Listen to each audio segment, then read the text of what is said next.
സംസ്ഥാനത്ത് ഉഷ്ണതരംഗ സാധ്യതാ മുന്നറിയിപ്പ് തുടരും.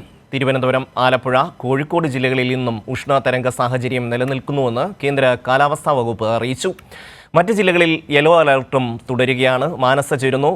മാനസ, എന്തൊക്കെയാണ് കാലാവസ്ഥയുടെ വിവരങ്ങൾ?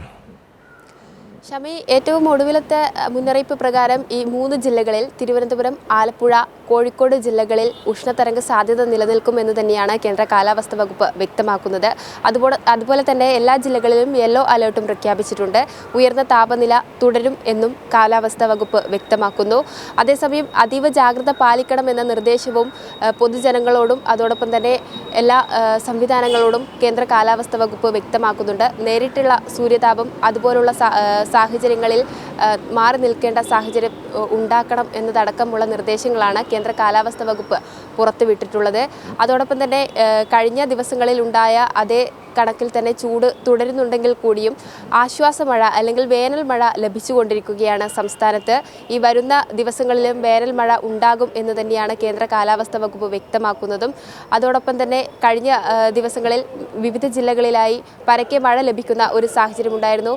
തിരുവനന്തപുരത്ത് ഇന്ന് രാവിലെയും കൂടെ മഴ പെയ്യുന്ന ഒരു സാഹചര്യം. തിരുവനന്തപുരത്ത് നഗരപ്രദേശങ്ങളിലും അതുപോലെ തന്നെ മലയോര മേഖലകളിലൊക്കെയും മഴ ലഭിക്കുന്ന ഒരു സാഹചര്യമാണ് കാണുന്നത്. അതുകൊണ്ട് വേനൽ മഴ വന്നു എന്ന് തന്നെ ആശ്വസിക്കാം. അതോടൊപ്പം തന്നെ ചൂട് ഗണ്യമായി കുറയുന്ന ഒരു സാഹചര്യം ഉണ്ടെങ്കിൽ കൂടിയും ഈ 3 ജില്ലകളിൽ ഇന്നും കൂടെ ഉഷ്ണതരംഗ സാധ്യത നിലനിൽക്കുമെന്ന് തന്നെയാണ് കേന്ദ്ര കാലാവസ്ഥാ വകുപ്പ് വ്യക്തമാക്കുന്നത്.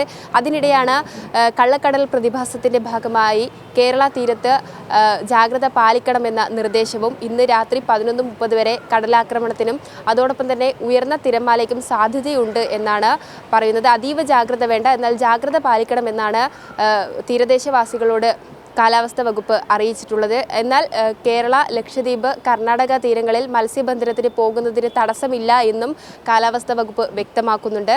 നിലവിൽ ഈയൊരു ആശ്വാസ മഴ ലഭിക്കുമ്പോൾ ഉഷ്ണതരംഗ സാധ്യത നിലനിൽക്കുകയും ചെയ്യുന്നുണ്ട് എങ്കിൽ കൂടിയും ചെറിയൊരു ആശ്വാസം ചൂടിന് വന്നു തുടങ്ങി എന്ന് തന്നെ പറയേണ്ടിയിരിക്കുന്നു. ഷമി, മനസ്സിയാണ് വിവരങ്ങൾ നൽകിയത്. ഉഷ്ണതരംഗ സാധ്യത ഇപ്പോഴും നിലനിൽക്കുന്നു.